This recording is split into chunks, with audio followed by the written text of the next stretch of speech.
तारीख 3 जनवरी 2022, जगह यूपी के बुलंदशहर का जहांगीराबाद चौराहा। ये वो वक्त था जब अखिलेश यादव और जयंत चौधरी का काफिला प्रियंका गांधी के काफिले से टकराया। दोनों तरफ के नेताओं ने हल्की मुस्कुराहट और हाथ जोड़कर नमस्कार कर एक दूसरे का अभिवादन किया। यही लोकतंत्र की खूबसूरती भी है कि धुर विरोधी नेता राजनीतिक द्वेष को भूलकर इस तरह से मिले। लेकिन इतिहास के पन्ने गवाही देते हैं कि ये पहली बार नहीं हुआ है। आज मंडे मेगा स्टोरी में बात 10 सियासी या वैचारिक दुश्मन नेताओं की, जिनकी मुलाकात के किस्से आपके चेहरे पर एक लंबी मुस्कुराहट ला देंगे। शुरुआत करते हैं देश के राष्ट्रपिता महात्मा गांधी और बाबा साहेब के नाम से प्रसिद्ध डॉक्टर भीमराव अंबेडकर से जुड़े किस्से से।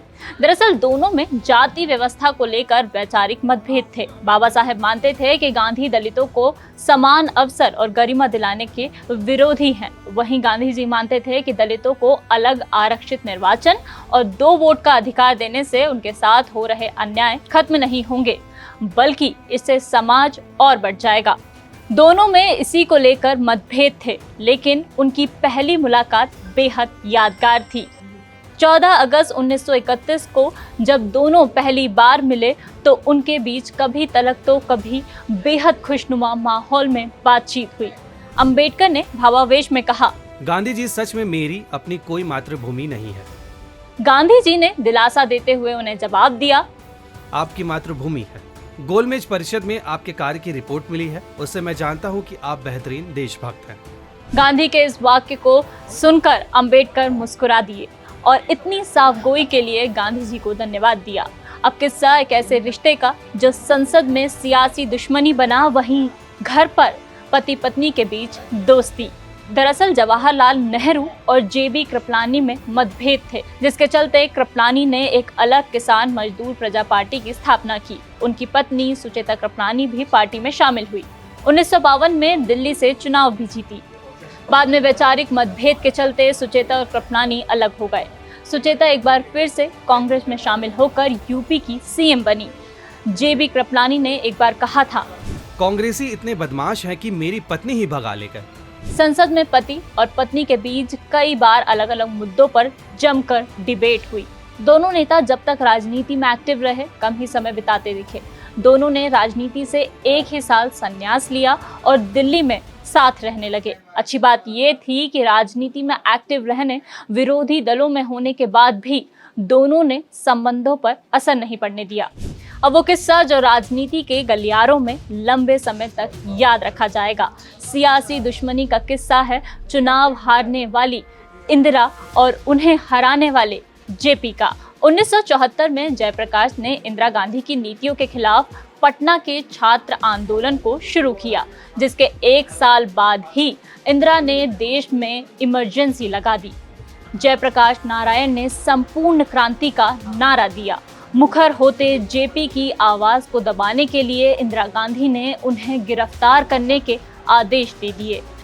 इस किस्से ने सियासी दुश्मनी गहरी कर दी, लेकिन 1 साल बाद 1977 में खूबसूरत मुलाकात हुई। जनता पार्टी की जीत के बाद रामलीला मैदान में विजय रैली में जाने से पहले जेपी सफदरगंज रोड पर 1 नंबर बंगले में गए। इसी बंगले में उस वक्त की प्रधानमंत्री इंदिरा गांधी रहती थी, जो चुनाव हारने के बाद जेपी को अपने पास आते देखकर रो रही थी। आश्चर्य की बात तो ये थी कि इंदिरा को रोते देख एक पिता की तरह जेपी भी रोने लगते हैं। 13 अगस्त 1977 को इंदिरा गांधी बेल्जी कांड के पीड़ितों से मिलने के बाद पटना में बीमार जेपी से मिलने उनके पास पहुंची।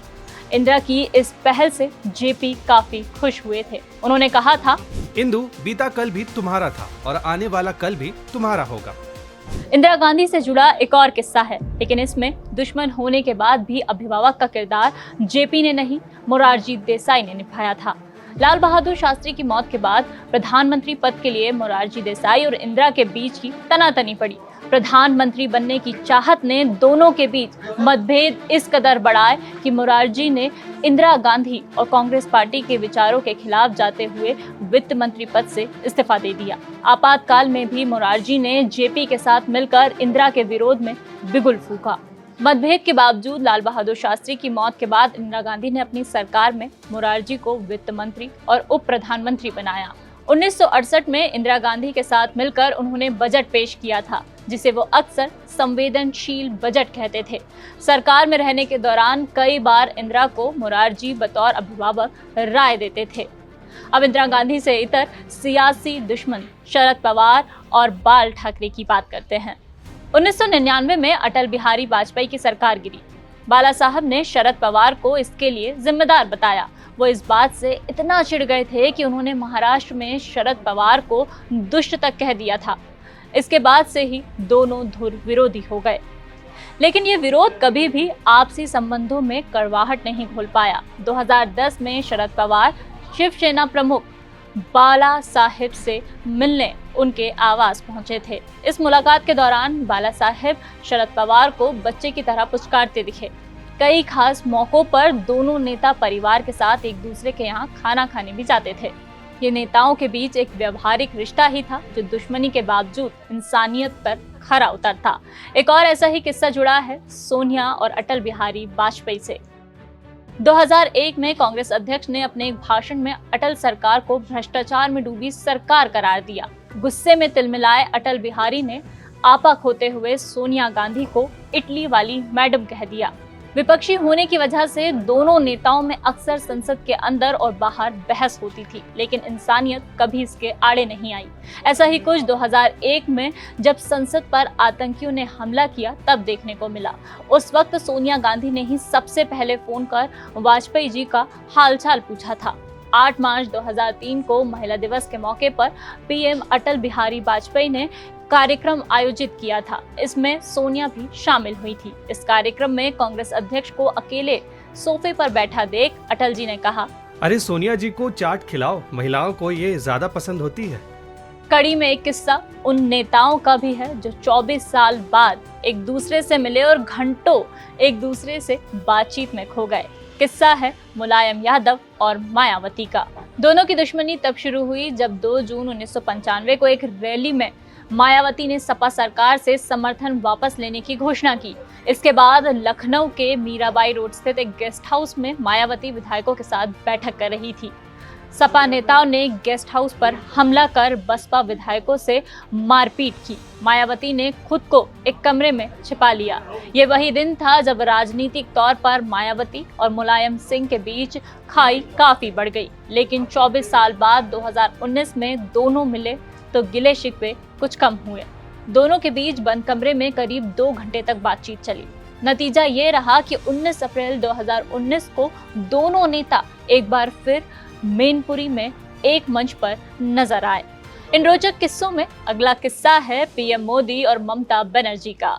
दोनों के बीच की सियासी टकराहट किसी से छिपी नहीं है। बंगाल चुनाव में स्टेज से प्रधानमंत्री ने दीदी ओ दीदी कहकर ममता को ललकारा, तो वहीं ममता ने भी उन्हें झूठा प्रधानमंत्री कहा। फरवरी 2019 में बंगाल डीजीपी के घर पर छापेमारी करने आए सीबीआई के अधिकारियों को ममता बनर्जी ने बंगाल पुलिस से गिरफ्तार करवाया। तब से 2 सरकारी संस्थाओं के बीच चल रही लड़ाई ने 2 सरकारों के बीच छिड़ी जंग का रूप ले लिया। खट्टे पट्टे इस राजनीतिक रिश्ते में मिठास घुली पीएम मोदी के जन्मदिन पर। 17 सितंबर 2019 को ममता बनर्जी प्रधानमंत्री नरेंद्र मोदी से मिलने उनके जन्मदिन पर दिल्ली आईं। हाथों में गुलदस्ता लिए दोनों नेता साथ खड़े मुस्कुराते दिखे। अब एक किस्सा वो भी जिसने 2015 के विधानसभा चुनाव के बाद सबको दंग कर दिया। ये किस्सा है 20 साल बाद राजनीतिक कड़वाहट को भूल सियासी मंच पर गले मिलने वाले लालू और नीतीश का। दोनों के बीच सियासी दुश्मनी शुरू हुई 1994 में, जब नौकरियों में एक जाति को प्राथमिकता देने और ट्रांसफर पोस्टिंग में भ्रष्टाचार की वजह से नीतीश लालू से नाराज हो गए। इसी साल नीतीश ने जॉर्ज फर्नांडिस के साथ मिलकर समता पार्टी बनाकर लालू से अपना रास्ता अलग कर लिया।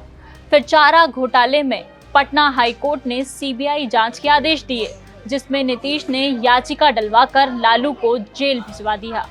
बिहार की राजनीति में दुश्मनी दोस्ती में बदली, और ऐसी बदली कि सब दंग रह गए। दोनों ने 2015 के विधानसभा चुनाव के बाद साथ आने का फैसला लिया, मिलकर सरकार बनाई और भाजपा को मात दी। लेकिन सत्ता के लालच में बना लालू और नीतीश का ये गठबंधन लंबा नहीं चला और 2017 में ही टूट गया। फिर भी लालू के बड़े बेटे की शादी में सीएम नीतीश कुमार सियासी दुश्मनी भूलकर पहुंचे थे। आपकी खिदमत में सियासी मुलाकात का आखिरी किस्सा, वो जिसने खूब सुर्खियां बटोरी। सोशल मीडिया के जमाने पर इस पर खूब मीम्स भी बने। बात 20 जुलाई 2018 की है। सदन की कार्यवाही चल रही थी। इसी दौरान भाषण देते वक्त राहुल गांधी पीएम मोदी के पास जाकर उनके गले लगे। पीएम मोदी थोड़ी देर के लिए हैरान हुए, लेकिन तब तक राहुल गांधी उनको गले लगा चुके थे। संसद के अंदर ऐसी घटना पहली बार घटी थी। राजनीतिक विचारधारा अलग अलग होना आम बात है। इसमें कई कटाक्ष होते हैं, कई बार अपमान भी होता है, लेकिन इन्हें इतर रख नेताओं ने न सिर्फ गर्मजोशी का नमूना पेश किया है, बल्कि लोकतंत्र की असली छवि भी पेश की है। तो ये थी 10 राजनीतिक प्रतिद्वंदी और उनकी मुलाकात के किस्सों पर मंडे मेगा स्टोरी। और भी ऐसी ही खबरों के लिए जुड़े रहें दैनिक भास्कर ऐप पर। शेयर और डाउनलोड करें दैनिक भास्कर ऐप।